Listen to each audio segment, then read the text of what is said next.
In 1996, the Menominee School Board called for a change in the name Menominee Indians, but the voters called for a change in the school board, and that decision by the board was reversed. They are still called the Menominee Indians, but there is potential for change. This is Respecting First Nations. I'm Wayne Sorge. I am against that, no. I've known it as the Indians for a long time. It's the Indians, if you change it. That's just what we grew up with. So. What about the fact that they say that this is offensive and an affront to people of a Native American heritage? We've had it for how many years? Why now all of a sudden bring something up about it? I guess I don't see what the big deal is all of a sudden, where it came from. So, I agree with the idea, and I think that it is an appropriate act to change the name at this time. Why do you think it's appropriate? I think the time when that name might have been respectful has passed. And I think now it would be more respectful for us to find a better all-encompassing name that wouldn't deal with an ethnic group. I kind of like it. I like the Indian name. It's some people think that it might be a little bit insulting to some Native Americans and stuff when they do the chant and the tomahawk thing, but I think it kind of, the symbol that you see, the actual face of the Indian was quite respectful, and it was. I think it's a good name, and it's been a tradition for a while. So I think it should stay Menominee Indians. Are you a graduate of Menominee High School? Yep, I lived here my whole life, and so yeah, it's better than a Flying M. I don't know if they come up with something better, take that. But Indians, I like that. So it's respectful, I think. I think that it's fine to leave it as the Menominee Indians because I don't feel it's disrespectful. I feel that it's honoring, not disrespect. So you don't think that the Native Americans are offended by it? I don't. I've heard that there are some that are offended, but I don't know why there is the offense. I always thought it was a neat thing, not a bad thing. How do you feel about the proposal that they change the name of the Menominee Indians? I'm in favor of it. And why? It's long overdue. Though my children graduated from here, they would say they would be against, because that's their alma mater. That's what they grew up knowing. But with working with Indian reservations myself, I feel the pressure when I'm there and tell them I'm from Menominee, and they know all about it. So they feel like that it's an offense to them? Yes, they do. When you hear Atlanta Braves, Menominee Indians, Cleveland Indians, Washington Redskins, as someone who grew up in a Native American culture, what is your reaction? Well, my first reaction is that is the ignorance that exists, especially within our public schools and our general community in particular, because the first thing that comes to mind is that it's not respecting Native American cultures or the way I was brought up.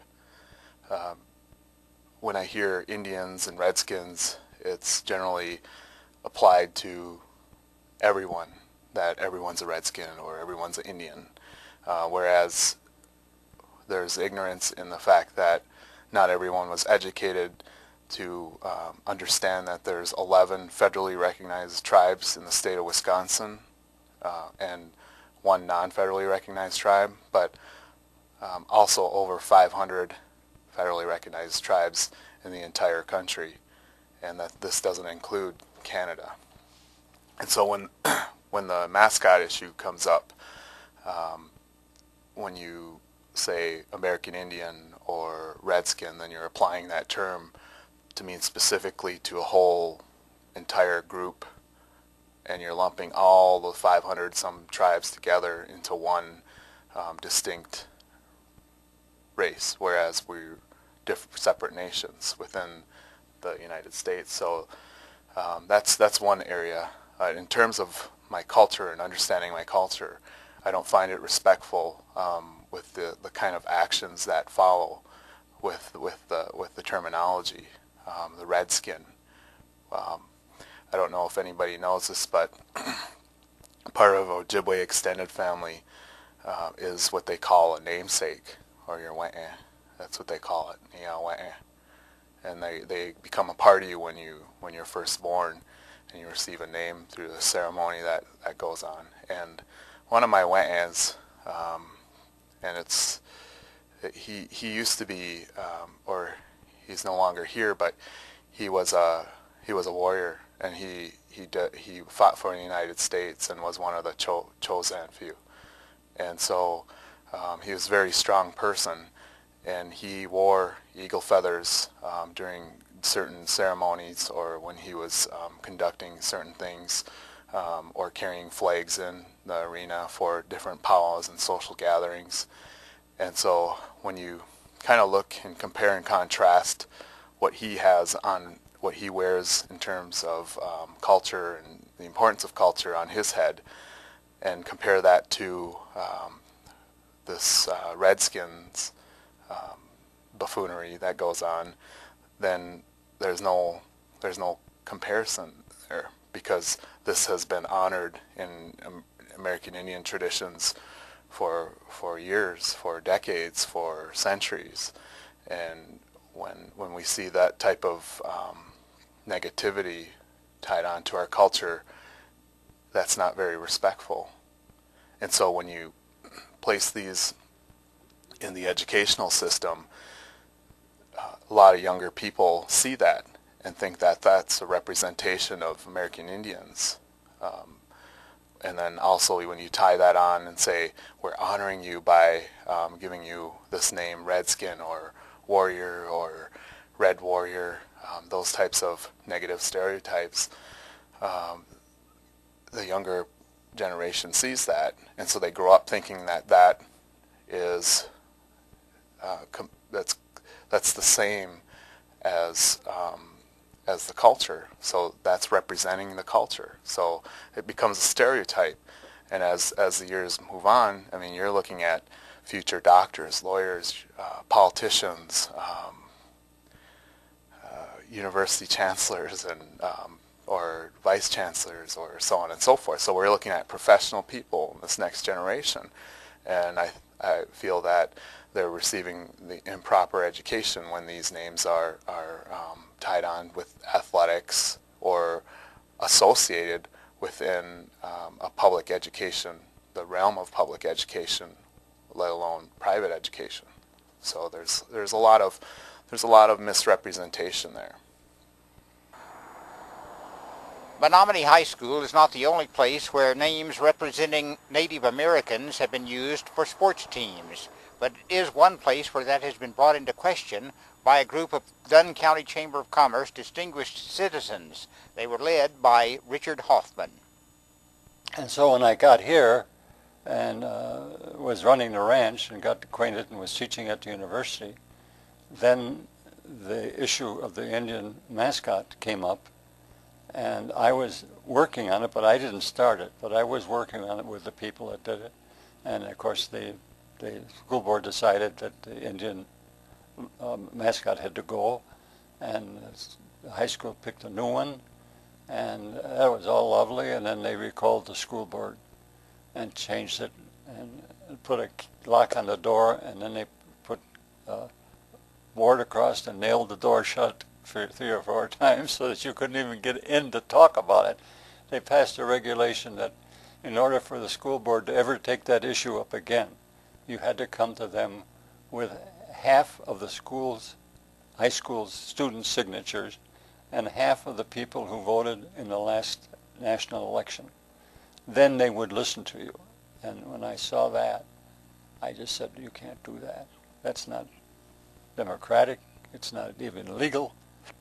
And so we took 4 years of my working with them to get them to take that off. And then after they took it off, then I went to talk to people about whether or not they were happy having that stigma on their city, when all over the world, all over the country, they were changing. schools were changing, falling like flies, you know, changing. And here we are hanging in there tight as can be. And I said that doesn't reflect a good humanitarian position. It doesn't reflect the kind of people we are, and it ought to be changed. And so once we got that thing taken off the policy that you didn't have to have all these signatures, I got the idea that if I would talk to my friends who were part of this distinguished citizen group, and because I didn't feel I wanted to go and start a big thing with canvassing the whole community. I thought, if I can get 10, 11, 12 of these guys to sign and women to sign, the school board would have to pay some attention to that. And the city would have to pay some attention to that. I mean, these are people that have contributed a great deal to the city. When you see a headdress used, or when you see other traditional articles used for promotion of a sports team, for building of what they call school spirit, or for support of a commercial professional athletic team, do you find that to be offensive? I find it completely offensive. You wouldn't find that same sort of predicament within other cultures. And I'm not sure why. I mean, there's a lot of implications why that exists in American Indian communities. One in particular is institutional racism. And racism, period, tied on to these names that are representing sports teams and mascots. So there's a lot of implications there, but in understanding why it's used with American Indians, I find it completely offensive, because it's not representing the culture appropriately, nor is it representing the proper history, which is supposed to be in the K through 12 system. It's mandated in the state to teach the proper history of the American Indian status in this country. One in particular is the sovereign status that exists. You're supposed to be taught that in K through 12 setting. You're supposed to know that there's 11 federally recognized tribes, and you're also supposed to have some cultural knowledge of those tribes in some particular fashion. So I think that's missing, and when you use American Indians, I think it becomes a scapegoat to teaching the real history of American Indian nations in this country in particular. So I assume you would recognize, though, that there are some good people who have the best of intentions and think that they are making the name that they give their team, whether it be high school or professional athletics, that they're using that as a form of hero worship. Can you understand that they may be coming from that perspective? Yeah, they can be coming from that perspective, as far as honoring and becoming hero. But then again, that's not teaching the proper history, the proper culture. You're placing it in a different context. That to me, personally, I don't feel that it's appropriate because of the, like I said, the effects, the misrepresentation, the stereotypes that are dominate with these names. So I feel that we just send a wrong message by embracing stereotypes, mascots, and also this romantic image of American Indians in today's society. So I'd rather see the other end, the other spectrum, the real story, the real history.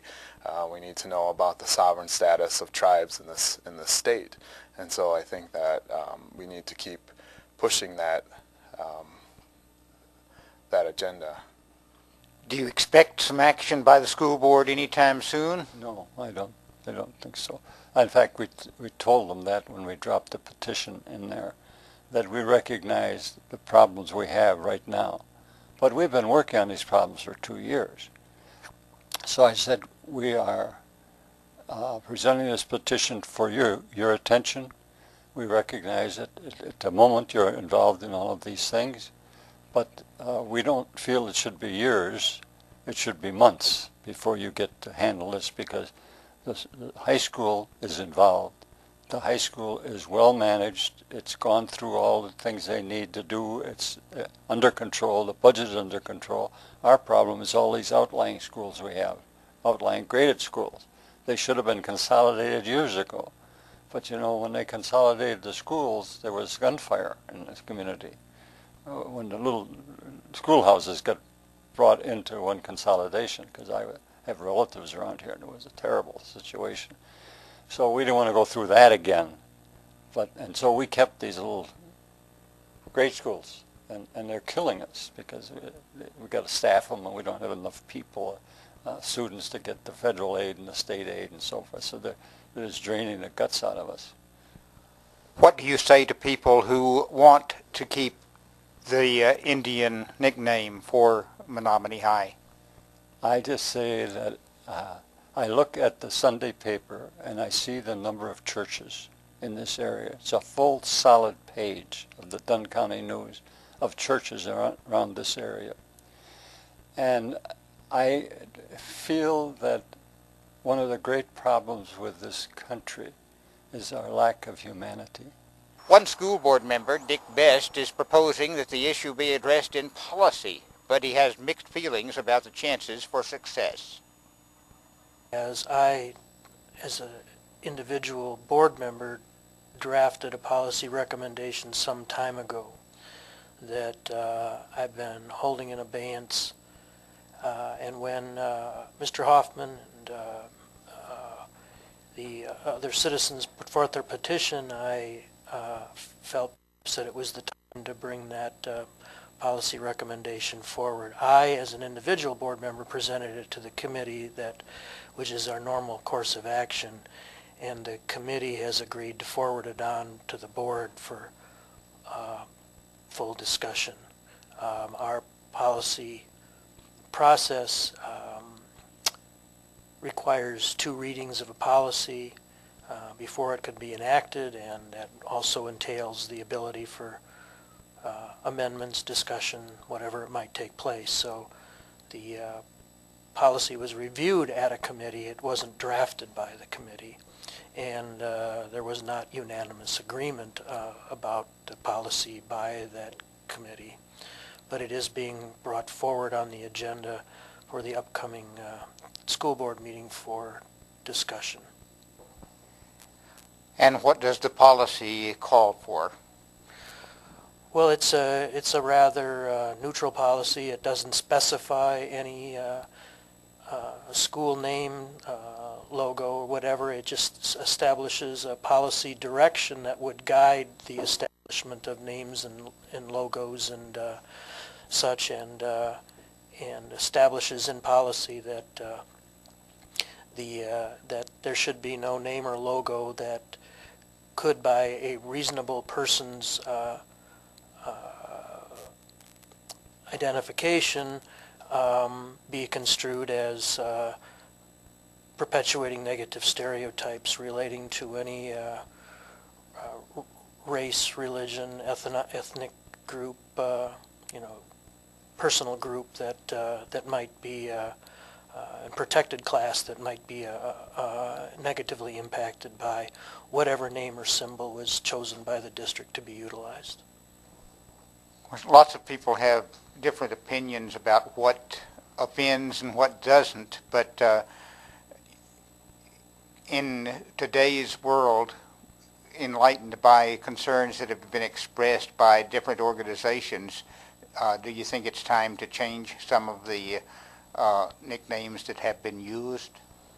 Well, at this point, I can no longer speak as a school board member. I can speak as a citizen about what my own beliefs are, but that in no way entails a statement that is intended to represent the desire or will of the school board. But in my personal view is, while the policy that I made does not mandate any change or doesn't necessarily even suggest a particular change, it merely establishes a different policy framework than what currently exists, and in fact specifies a logo. It removes the specificity and puts protections in for the protected classes about negative stereotypes. My personal view is that based on the resolutions of the Great Lakes Tribal Council, the Association of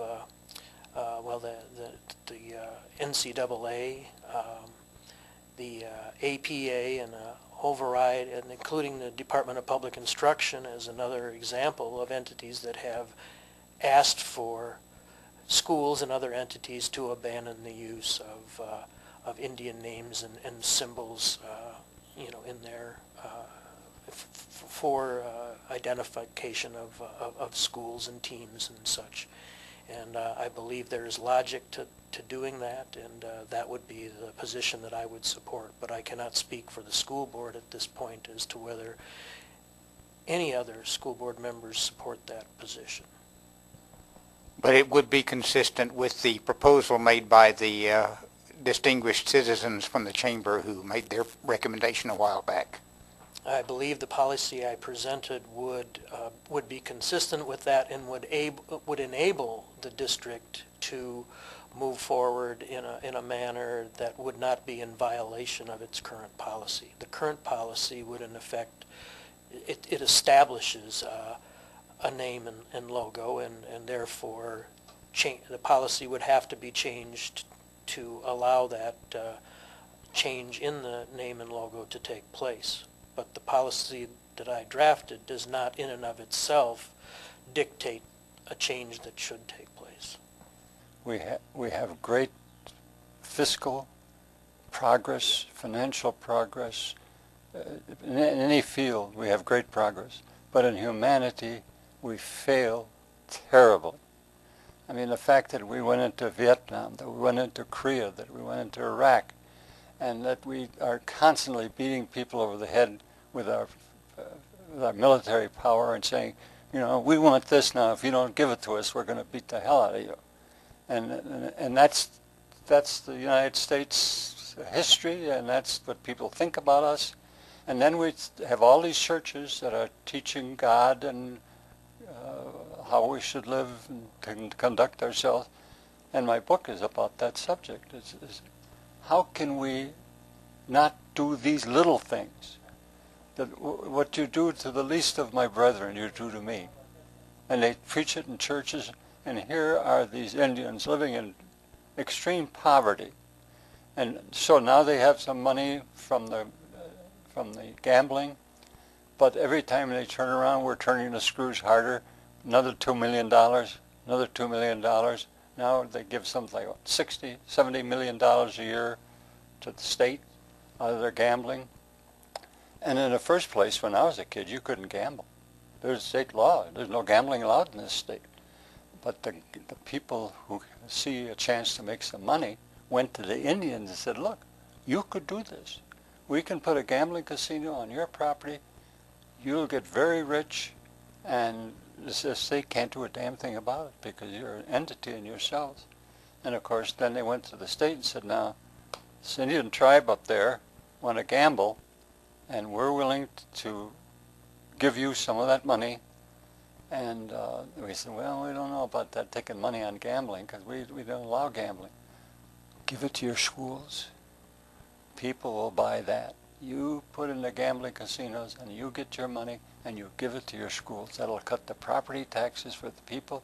They'll jump on it like a dog on a mouse. And of course, that's what happened. Well, now we got gambling casinos all over. And so they say, well, why aren't the Indians marching on this thing? I said, the Indians shouldn't have to march to make us human beings. Why should they have to march?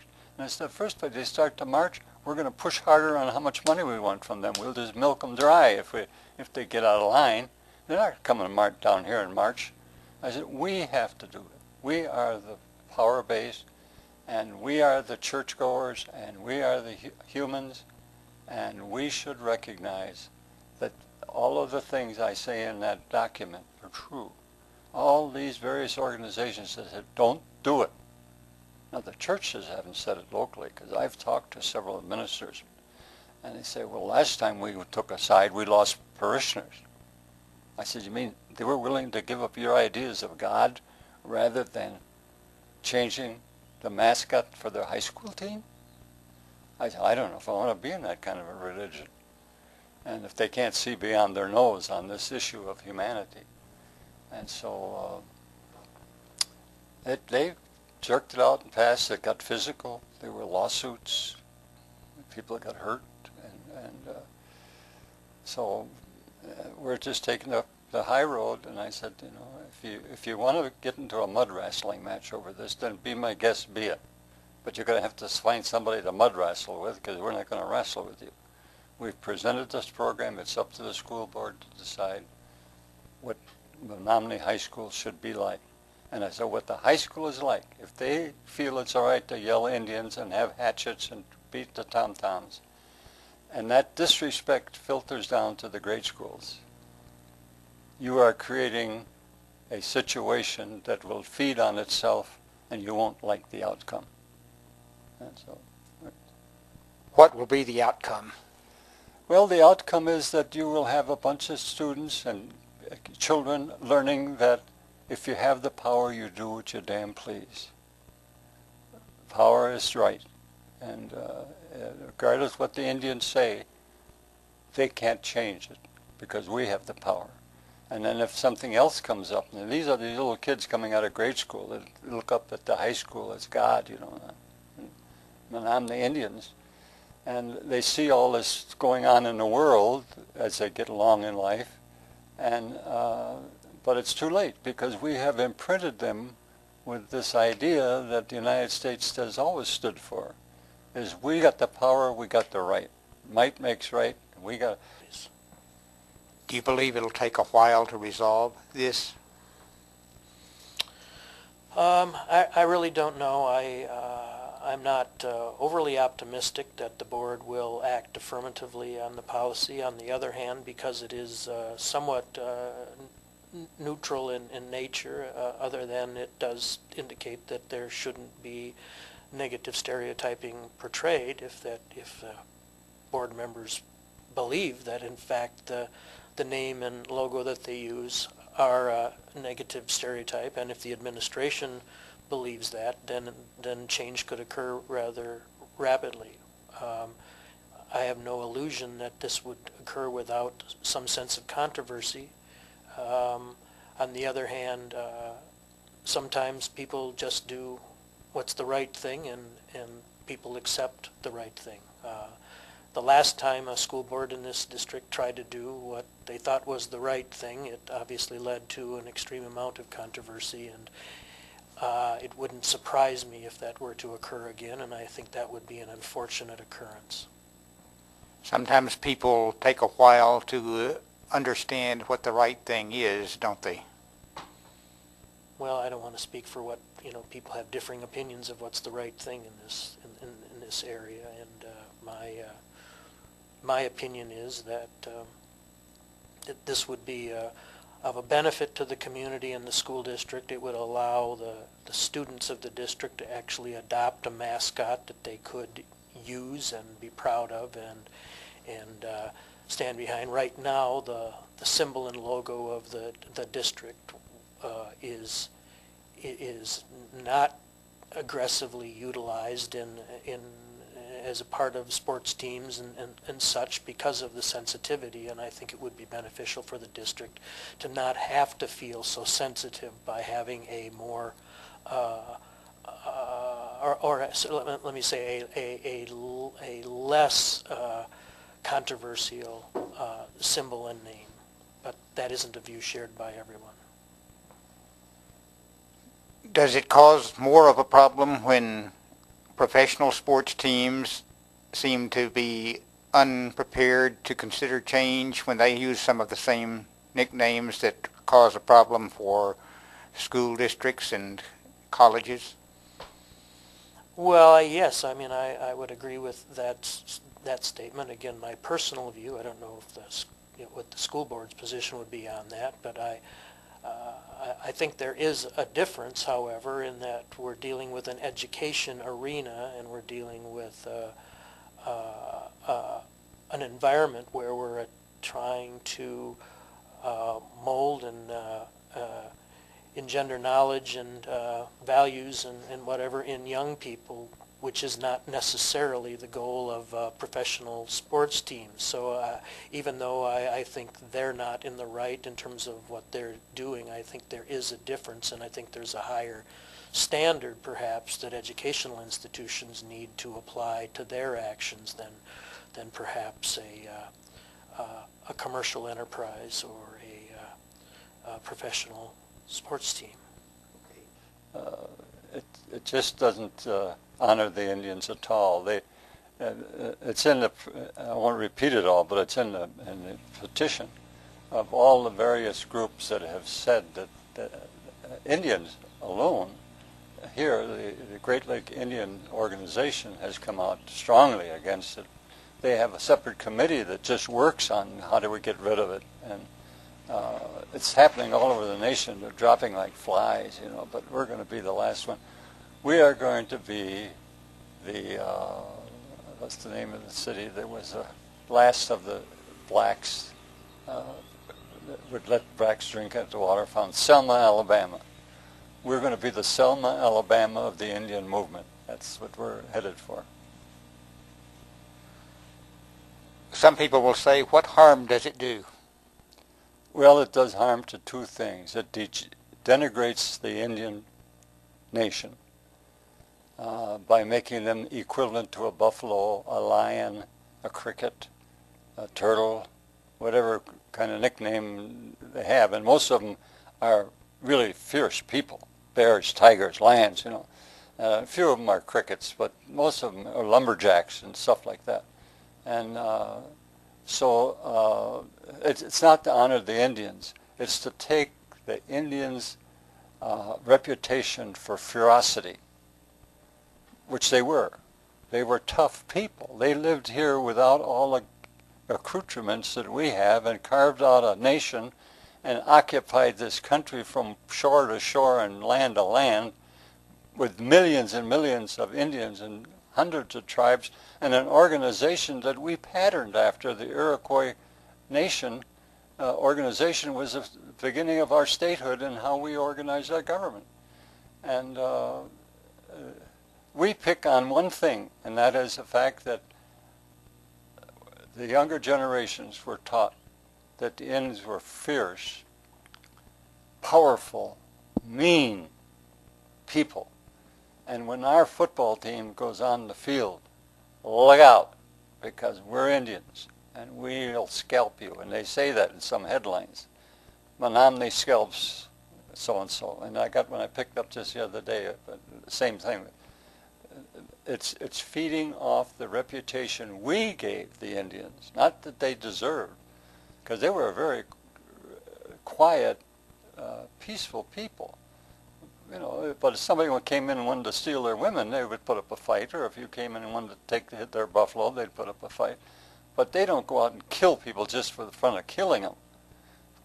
So that's not to honor anybody. It's to grab onto that old-fashioned idea of a tribal, mean, eat them if you have to kind of background that we created for them, and hook it onto our football teams and our basketball teams and so forth. So it's nothing to do with honor whatsoever, and the Indians know it, and they've said, don't honor us with that, because that doesn't honor us. Generally, in entertainment, the movies that we have today, the movies that we've had since they started having movies, and even before movies, when they had traveling entertainment companies, Native peoples have been represented in a less than accurate way, haven't they? Yeah, especially with the old Western films in the early, I would say, 1900s, late 1900s. It still exists today. Yeah, we can only, I mean, there's across the line, I think that the old Western films have been, showed a negative stereotypical image of the warrior, of the noble savage, of a romantic image of a real native warrior or American Indian warrior, and it's just had a lot of it's had an effect on generations, and so those that were struggling right now, especially American Indians, to identify themselves in this society, it comes down to identity. Is it this image that is actually produced by mainstream society, or is it an image produced by yourself? And so that's the problem, I think, with Western films, with education that has existed in today's society, run the corporate side of mascots and team names. Those are all negative effects that have had an effect on American Indian personally for generations.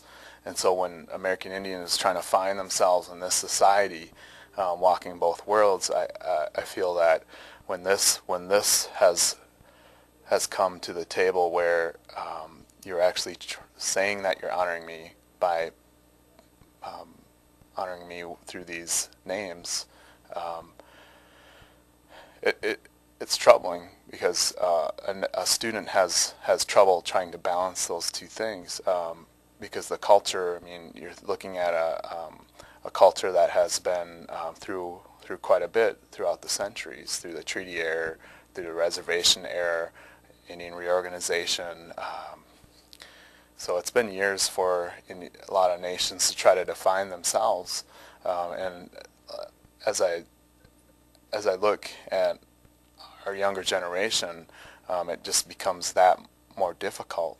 And then you throw in the mix of stereotypes. So somebody coming in to this school, this university, that has no knowledge of Indian people, Indian nations, and then interacts with a student from a reservation community or in a community that is a urban community, but has a strong traditional background in Native culture, there's going to be some conflict there. And so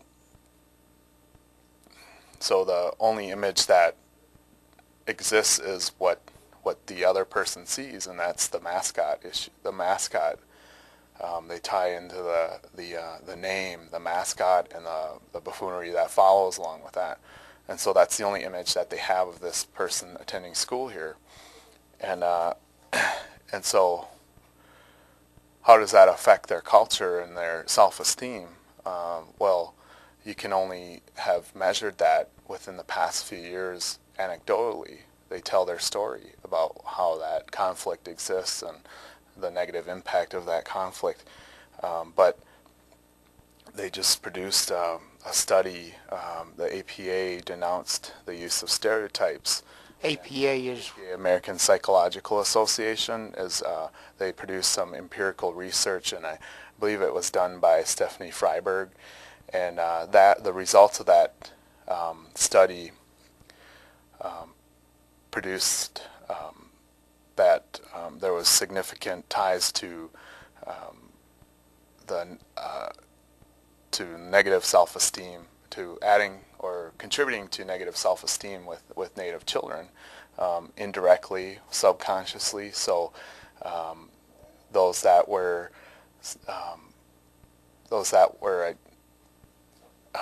knew about stereotypes and mascots and had no feelings towards that were indirectly being affected by the actions, not only the actions but the words the images that this produced. So they were finding that Indian children were being having negative effects of stereotypes of these Indian mascots and logos. And so that was another piece, is that now you have their anecdotal as well as the empirical side of things. So I'm not sure what the problem is. I think that if one person is in Indian country is offended by the use of stereotypes, then I feel that it should be changed.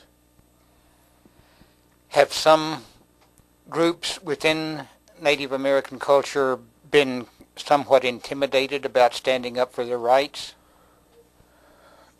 Some groups have, because of course at many angles, there's a lot of people committed to certain areas.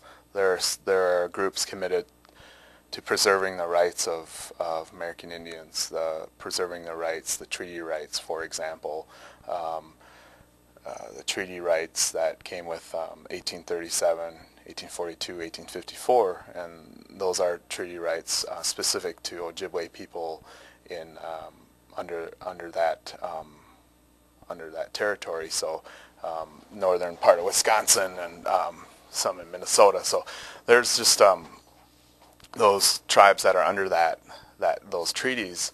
That's specific to Ojibwe people. And then if you're looking at other things like, let's say, educational, we have tribal schools in this state, and those that are committed to tribal schools are working on trying to secure funding each year. There's low funding in tribal schools nationwide, particularly in tribal colleges. So there's just a whole number of issues that people are committed to in American Indian communities, and then this is just one of them, where there's a group there's a lot that say that this has negative impact. I don't know one person that doesn't that agrees with having stereotypes and mascots in public schools. I haven't come across that person yet that said that that's okay to do with American Indians. I guess one area is one person that might say that these images are negative might say that they're secure in their own identity. But the flip side of that is that, okay, well, if you're secure in your own identity and this comes across your path, then what do? Do you attempt to educate that person properly, or how do you confront that in your life? Do you ignore it? So most of those that just say that that's not my issue are still being negatively affected because they're not standing up for who they are, and that's the other side, I guess. I guess for centuries, so much has been taken away from the Native American cultures in our country. Occasionally, something happens like the oil strikes in Oklahoma and the growth of casinos in other places. Do we have a long way to go, though, to allow Native American cultures to have their own economy and right to exist? It depends. Like I said, there's 11 federally recognized tribes in this state, and some prosper from casino gambling, some don't. And I'll just say in particularly Lakudere or Red Cliff, those are communities that don't really prosper more than, let's say, Ho-Chunk Nation or the Oneida Nation. So those are two tribes in this state, St. Croix, Chippewa, or Ojibwe. But those are tribes that really prosper off gambling. So there's always this stereotype that that all tribes are prosperous because of gambling. Yeah, we have a long way to go to establish economies within our own tribal nations, within reservation boundaries. I think we have a long way to go, and through that, how we do that is through education.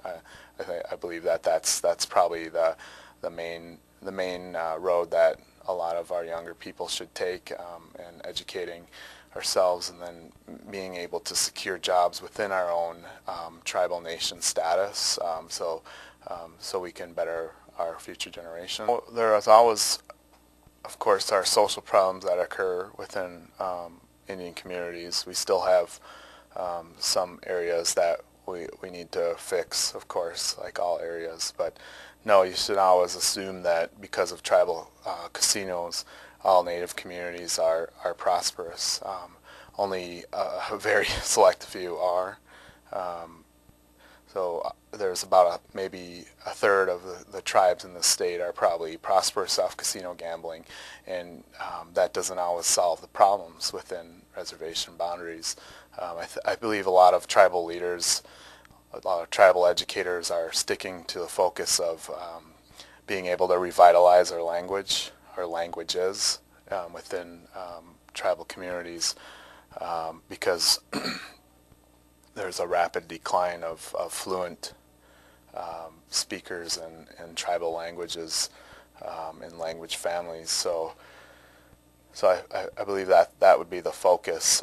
If you want to look at tribal, if you want to look at it in a different angle, I would say that we are, as far as prospering, our language is slowly declining or disappearing, to the point of disappearing. So I believe that, I think that that's more important area where we need to secure.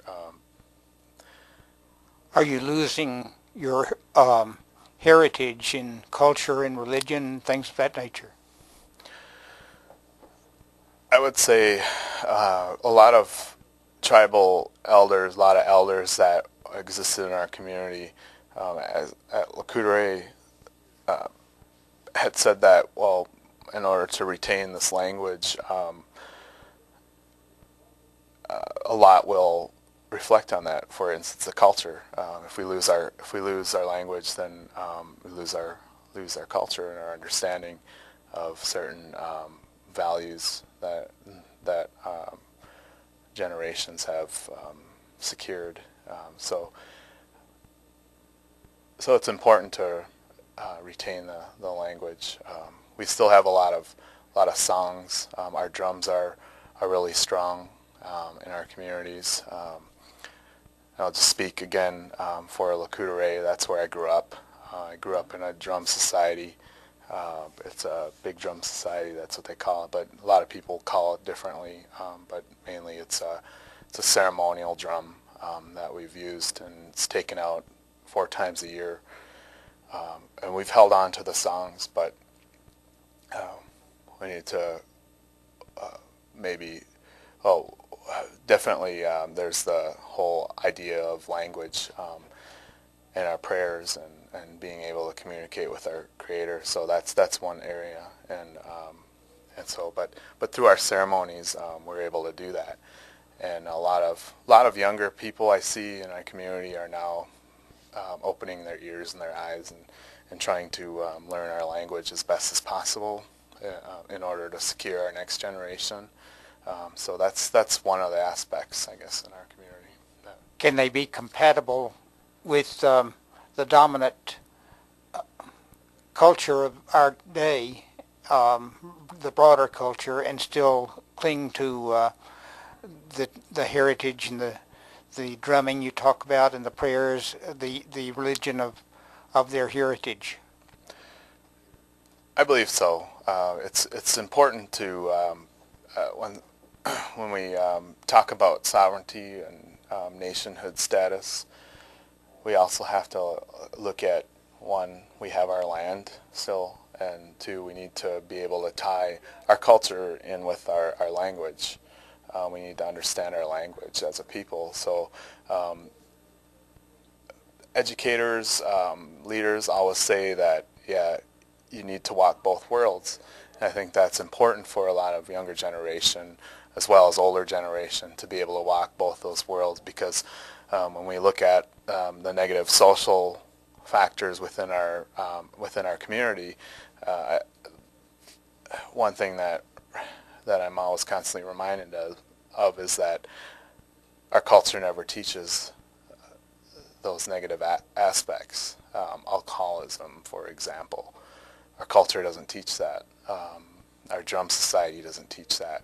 Preserving your land and having respect for your land and the resources, I feel that the importance of our foods that have been once part of our diet.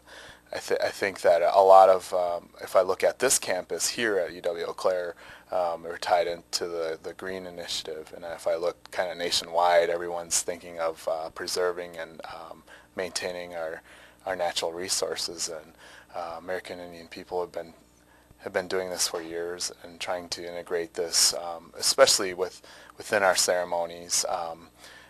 We always use some of the traditional foods, which some people would term as medicines. Some of our traditional elders or traditional people in our society might term those in as medicines. You use those for your body. So the fish that you eat, the deer, the venison that you eat, the berries that you eat, the greens that you eat. So those are all important aspects of your diet, but those are also traditional.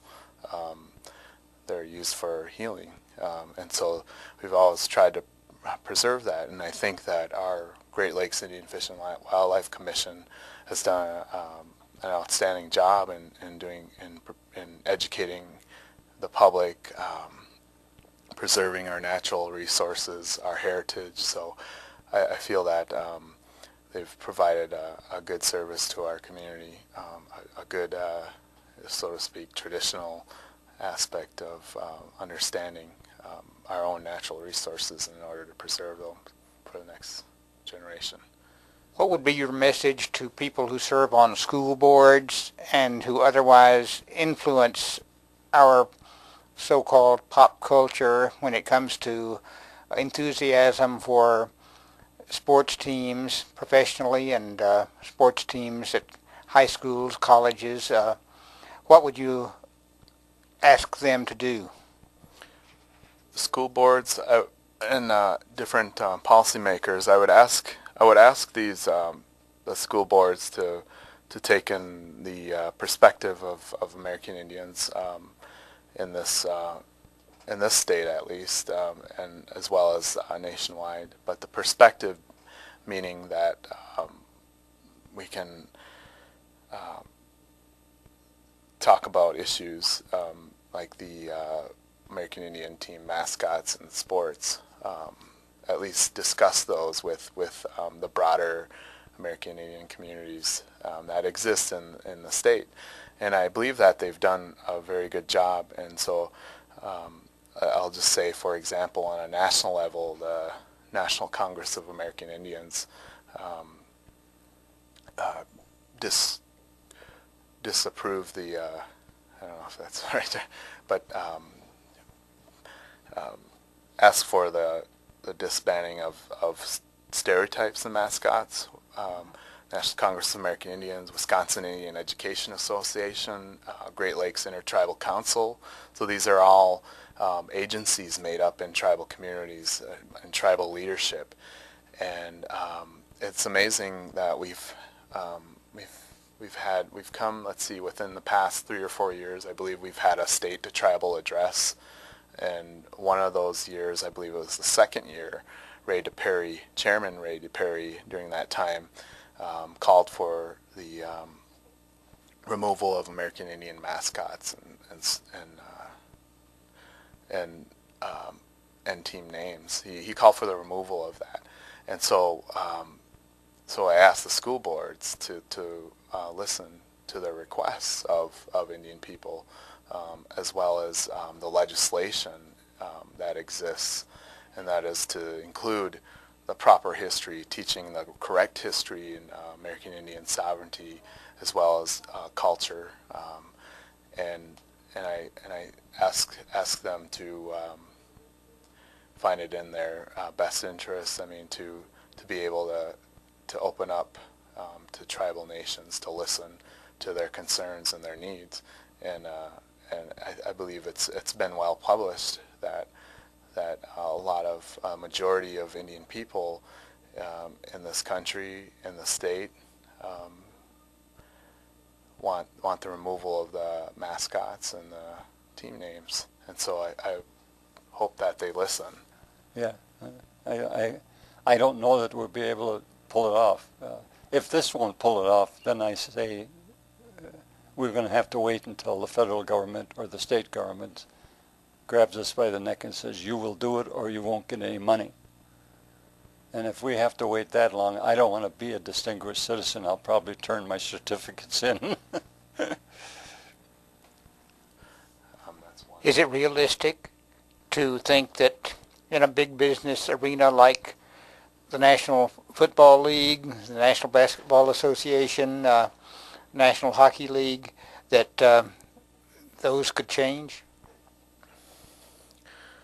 Well, I guess we can start at right now, the grassroots level, making this aware, at least statewide, to be able to disband these stereotypes and mascots.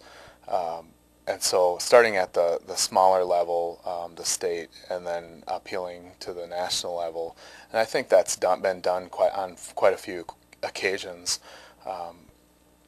But I find that it is possible, as long as the corporations that support, as well as the alumni that support certain sports teams' names and mascots, that they open up and listen and pay attention to the research, as well as the voices, the educational leaders and Indian communities, that they listen to these voices, to be able to understand that it is detrimental to the next society, and to understand that that the mighty dollar is better than the self-esteem of a young child, is always, I have to take a couple steps back, because I always think that I just don't see the comparison there. But of course our corporations control those sorts of industries, like the Redskins or NFL or any NHL team name. So it's not impossible. When high school nicknames have rich traditions, change comes slow and with much emotion, but change can come. This is Respecting First Nations. I'm Wayne Sorge.